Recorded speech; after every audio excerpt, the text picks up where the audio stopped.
Team Concepts, Episode 106, Alternative Health Tools Podcast. And I'm your host, John Biethan from the U.S., this side of the pond. Alternative Health Tools is where we together discover and share alternative health tools and resources from alternative healthcare practitioners and experts.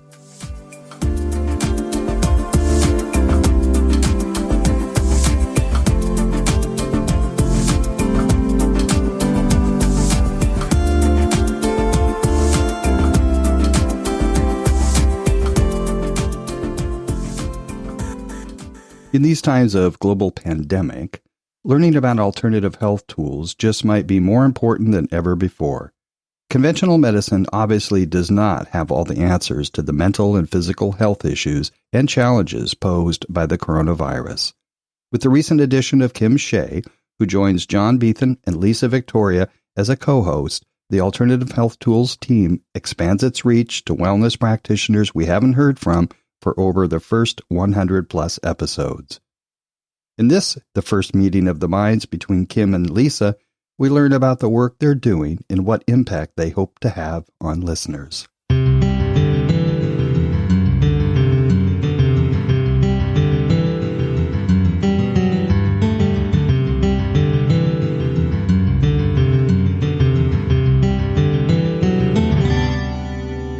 No, we haven't met yet. Yeah. Nice to meet you.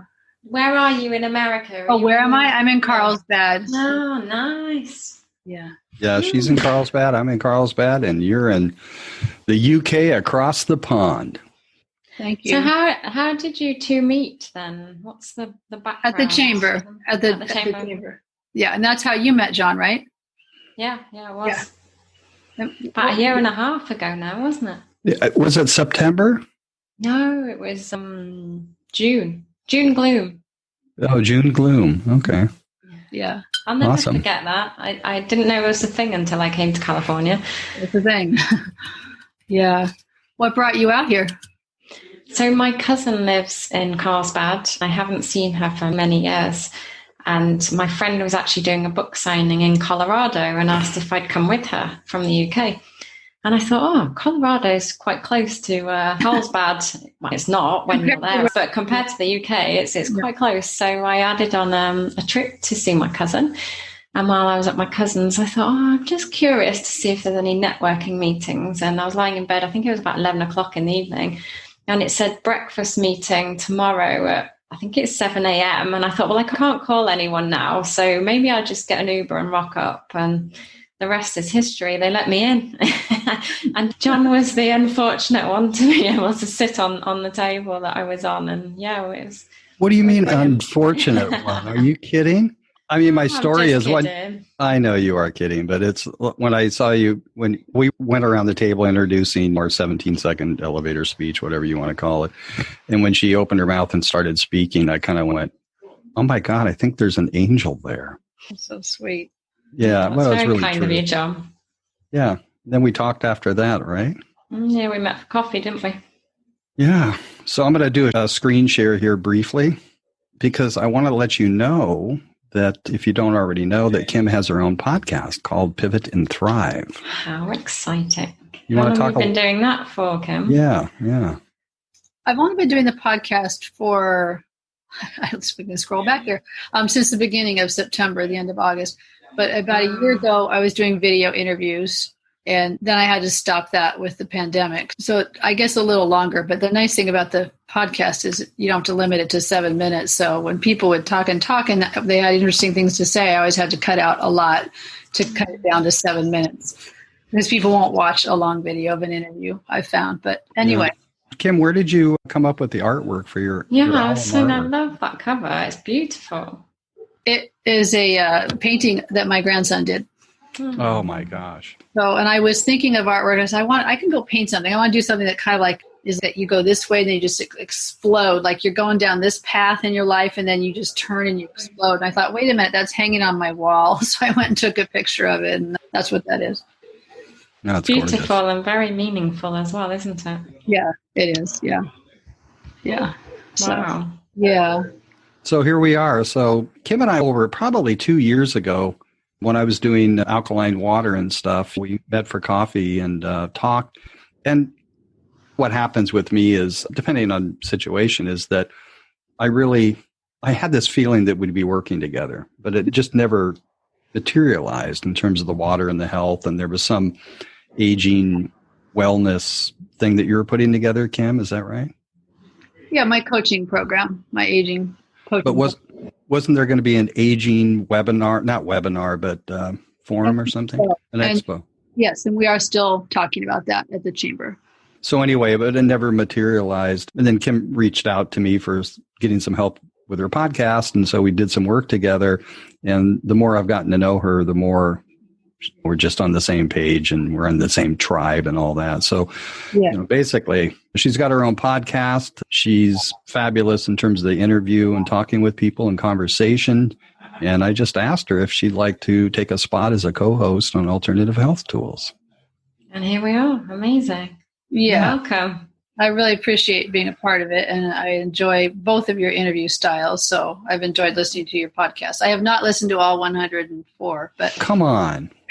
You've got from midnight till 6 in the morning. I know, I'm working on it. Yeah. So what's your passion, Kim? What's your kind of, if you had to pick one thing, what would that be? One thing. I mean, my one thing, if not including my children, would be, I guess... trying to make a difference. I guess that's how I would sum it up, because there's more than one thing where I want to do that, but to make a difference while I'm here. Amazing. How about you? I think for me, it's like inspiring people to think and feel differently about who they are. Nice. And then to be able to go out into the world and, find their true voice and their true passion and not be held back and, playing small, I guess. So, really owning who they are and showing up in the world. That is wonderful. Yeah. I just want to remind people that I'm going to have to actually go into Libsyn and change some things here, because our co-hosts, Lisa Thorpe, John Biethan? No, my name's Biethan. And Lisa Victoria. So we have to change that to comma, Lisa Victoria, comma, and Kim Shea. Discover and share new alternative health tools and resources from alternative healthcare practitioners and experts. Yes, please. So that's what we're up to, right? So what are your thoughts on this, Kim? I'm very excited. I really am very excited to be a part of it. And it's a bit of a challenge to come in at this point in your history, because I've looked back and seen all the things that you've covered, and I have things that I could cover too. And I don't want to duplicate what you've already done, although I realize you've been doing this for a few years. So it's possible you'd have a listener today who would hear something that they didn't catch on the episode 3 years ago. Right. Yeah. But still, it's a different approach to come in at this point, as opposed to my own podcast where it's all new. But it's good to see the breadth of stuff that you've covered. And there's always more. There's always more. I know that. Was there a particular episode that may have jumped out at you a little bit?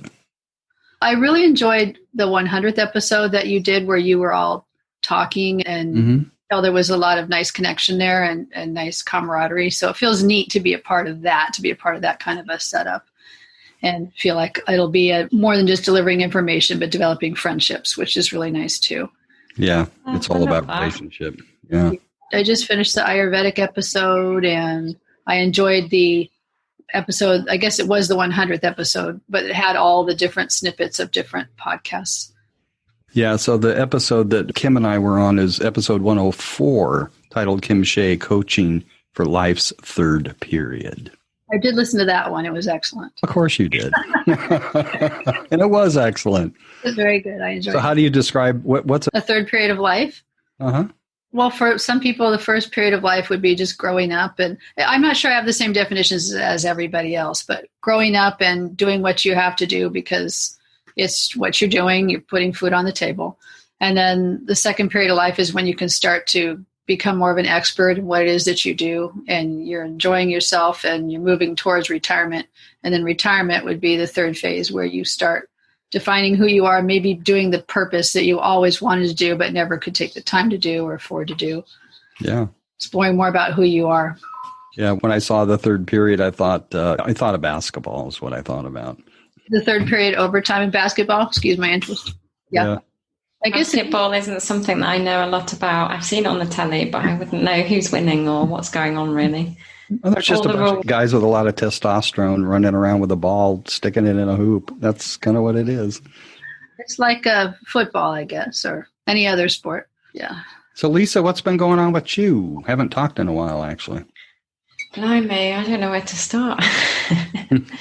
It's been really interesting adapting to this kind of new way of living and lots of meetings online and getting to know people virtually and working with people virtually. So kind of changing business to an online arena and just been supporting people with their health and well-being, really. That's what I've been up to the last few weeks. I've been running some trials for sleep, for mindset, for pain, and for digestion. So that's been taking up quite a lot of my time at the minute. And I'm conscious, John, that I said I was going to support you and we haven't got round to doing that yet. Oh, that's fine. We'll get there. Offline, and we will. I'll make sure that we do that. So yeah, it's been really nice supporting people and seeing the change. It's wonderful when you receive a message, isn't it? To say, I actually slept last night for the first time in a long time, or my pain subsided. And it's just wonderful to be able to help people, I think, particularly at this time, with a lot going on throughout the world. It's nice to lift someone's spirits, if you like. Because this is not my podcast, it is our podcast.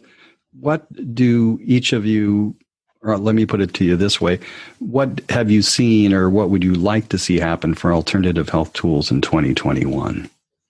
That's an excellent question. So it's a little bit about dreams and also just really connecting and seeing what people, how we can best support them. I think that it would be nice, given some tremendous changes that I think we're all anticipating in the United States anyway, for sure the world, but then eventually the United States around the election and whatever happens after that. I think that if we could be supportive to people and probably focus on a lot of mental health issues and physical health that relates to stress, I think we'd be doing a great service to people in the coming months. I second that. And I think in terms of kind of the word that's coming to me is to empower people to be able to take back control of their health, because I've experienced a lot of people with that anxiety thinking that they're at the mercy of, if I get ill, then I have to fix the issue. Whereas actually, what can we do to proactively educate people and support them and empower them to be able to think, do you know what, I've got options and I've got a toolbox to be able to go to, whether that's mental or physical health. And through all the, wonderful things that we've talked about already, be that, mindfulness or meditation or physical health, what can we do to support people on their journeys? Yep, I would agree. And as you know, I listen to a lot of podcasts when I can. And at the top of my top 3 is Sam Harris's Making Sense. So I'm bringing it up because he just released an episode titled, it's number 219, titled The Power of Compassion. And it's with James R. Doughty. And it really starts out talking a lot about our inner speak, our monkey mind, the negative things we talk to ourselves about. But the interview, or I should say the conversation, because it really is a conversation, really transforms pretty quickly into compassion for others and self-compassion. And I've had many people get a hold of me, say, I'm really sorry I didn't get back to you, da-da-da-da. And in the background, I hear the kids screaming. Oh, it's just give yourself a break. Everything has changed, and you're now working at home, and you have kids that are distracting, and the kids are distracted, and it's a completely different thing. And I think compassion right now is a really important attribute to develop if you don't have it, and understand it more thoroughly if you do. I'd like to see those conversations evolve and come about in alternative health tools for 2021. And we're all on that same page, I think. That's so wonderful. I love that word, compassion. Yeah, it's beautiful. It's beautiful, yeah. So we can bring that in when we interview or talk with people, just what they can contribute to it. And so it seems like a lot of the things that you've discussed are timeless.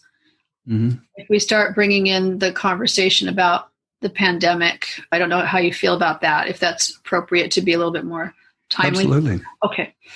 And let me just say, because when this whole thing started, and I understood that the United States administration, government, whatever, as soon as I understood their position, which was they were not going to develop a unified perspective and program, I knew immediately that, okay, great. I am going to plan on sheltering for about a year and a half. Mm-hmm. And I've actually taken it. I'm at 2 years now. Mm-hmm. The end of 2021. People don't like to hear it, but the way it's going, it's what it is. Mm-hmm. Yeah. So continued support. Yeah, because you're going to need it. How is it where you are, Lisa? I think the numbers have come back up again, right? Yeah, the numbers have come back up, and it was interesting because I had a meeting this morning with my business partner. We run this thing called the Academy of Health, supporting companies with, mental and physical wellness. And one of the things that's happening in the UK at the minute is at the end of October, one of our government support schemes is transitioning into a new phase. So at the end of the month of October, people are going to be expecting to return to work. So potentially they've been on a furlough scheme. So the furlough scheme is where the employer has been able to claim some money back from the government and pay their employees to be at home. So particularly, there's going to be a lot of people as of the 1st of November having to transition back into the workplace, be that working from home or be that going back into the office. And that's huge. That's going to have a massive impact on people's mental health, physical well-being. And, we were even talking about things like, have you even got your work clothes out of the cupboard for 6 months? How does that even feel to be sat at home, potentially doing meetings virtually now rather than having to go into the office? Have you got the space at home? Have you considered that? What's the impact that has on your family then? And can I still do my job? Is my job still there? So there's a lot of mental and physical anxiety with people. So what we're doing is looking to support companies reintegrating people and transitioning them back into the workplace so they've got that wellness support, because it's massive for everybody, isn't it? Yeah, I was wondering if it was less over where you are. And certainly my parents, they live in North Wales, a tiny little kind of place on top of a mountain, which is beautiful. It's totally idyllic. But even the Welsh Assembly government, which is different to England, they've put in restrictions locally, so by county. So even my parents can't travel into county. They're in a lockdown by county. So my dad's friends live in a different county to him, so he can't even go and see his friends. But even that impact has an impact, doesn't it, on our mental health? Every Thursday he used to go and see his friends, socially distanced, and they used to all play five-a-side together over the years, for football, and he can't even access his friends right now. I can't go and see my parents. So it's very real here in the UK, and they're talking about the north of England as well, locking places down further. So the numbers are back on the rise, and it's about people being sensible and taking it seriously. And I guess it's the same over there, is it? Are you experiencing increase in numbers? In certain areas, like the White House, that whole city right now is exploding with it. And then other places are. That one's the most in the news, so I'm aware of that. But here, even in Carlsbad, we're not in the highest possible tier, but we're the one down from that. But I know they were going to send the kids back to school, and now they've decided the bigger kids can't go back. Yeah, and so to answer the question, there are 32 states in the United States that recently have an uptick. Okay. Yeah. Yeah. So that's one thing I would like, with both your permission, is I would like to reframe social distancing, and could we please call it physical distancing? Yeah, you've been using that, and I like that. Yeah, and just drop the social part, because it is not our intention at all to socially distance, but physical distancing is important. And I think that was a big mistake the administration made here, or whoever coined the phrase social distancing. Not a good idea. And actually, I first heard it from Lon and Sandy Golnick at Relationship by Design. 2 weeks into it, we were talking. They just said, we're going to call it physical distancing. We have no desire to be socially distanced. Yeah, I think that's an important clarification. Yeah. Because that's the worst thing we could do is be socially distant. Yeah, because the words, actually what's taught in Relationship by Design is relationship is largely built on language. Like the UK, the only reason we have a model in our mind about what the UK is, but it's only a word. It's all it is, a word. It's not really the UK. It is not Lisa, Victoria, her friends, and her David, or anybody, her parents, or anybody else. So anyway, so just a thought. I like that. And it's how we think about things, isn't it? It impacts how we feel. So physical distancing rather than social distancing, it has sometimes a completely different meaning to people. Mm-hmm. Yeah. And a different level of comfort. So for you that are out there and wondering, I just shared my screen with Lisa and Kim, and we actually have a new podcast page. If you go to alternativehealthtools.com, and it's really great. There's a couple different reasons, and part of the reason I'm doing this, if I release this as a video, you'll see it, but there's a little blue icon on the bottom right of the page. And if you actually click on that icon, like I just did, you can actually record a voicemail.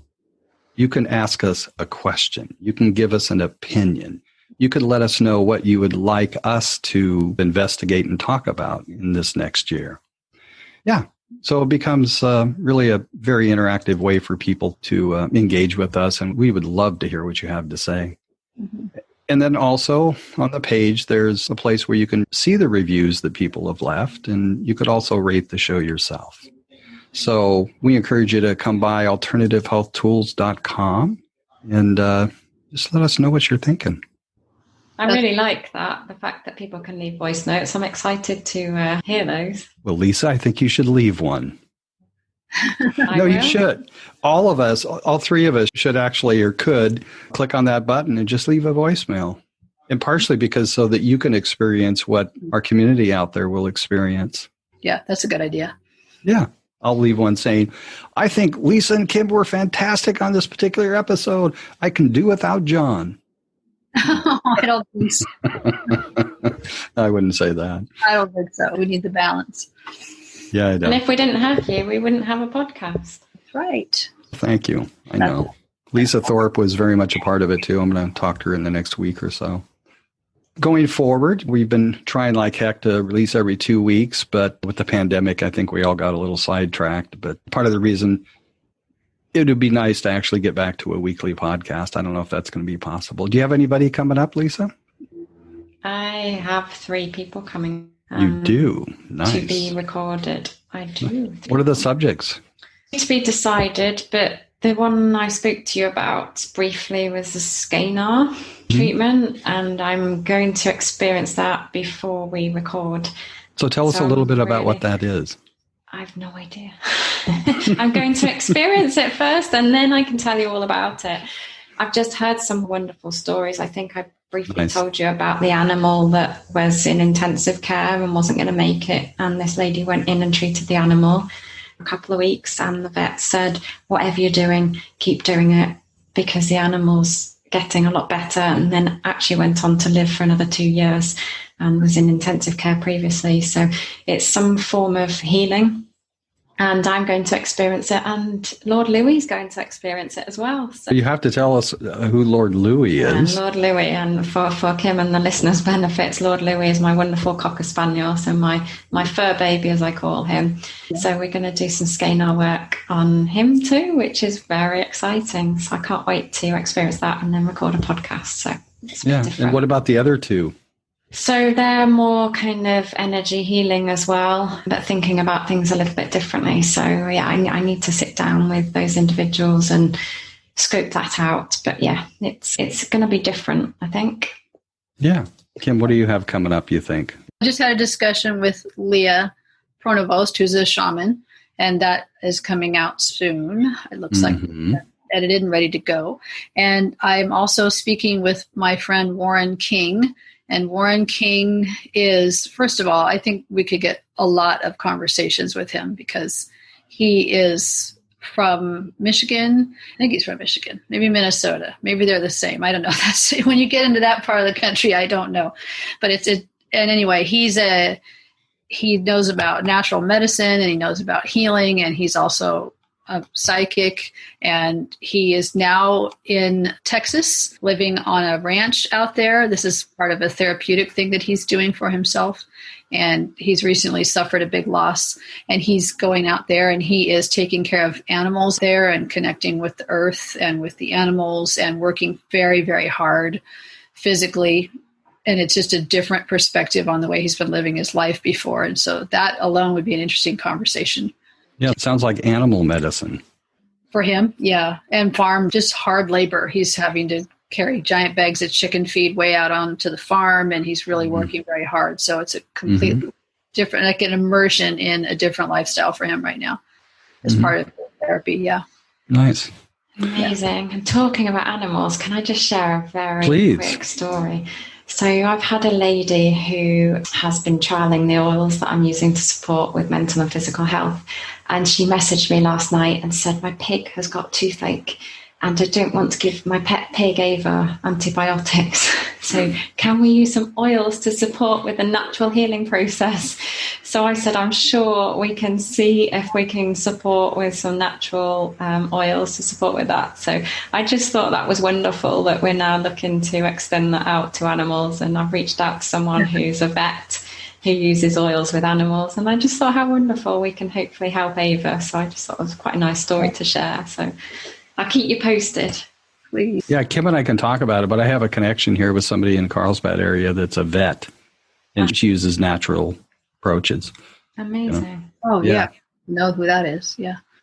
Yeah. You do know who it is? Oh, I would love to know who that is. Oh, okay. Yeah. Off the top of my head, I don't remember who it is. I want to let you know what I have coming up.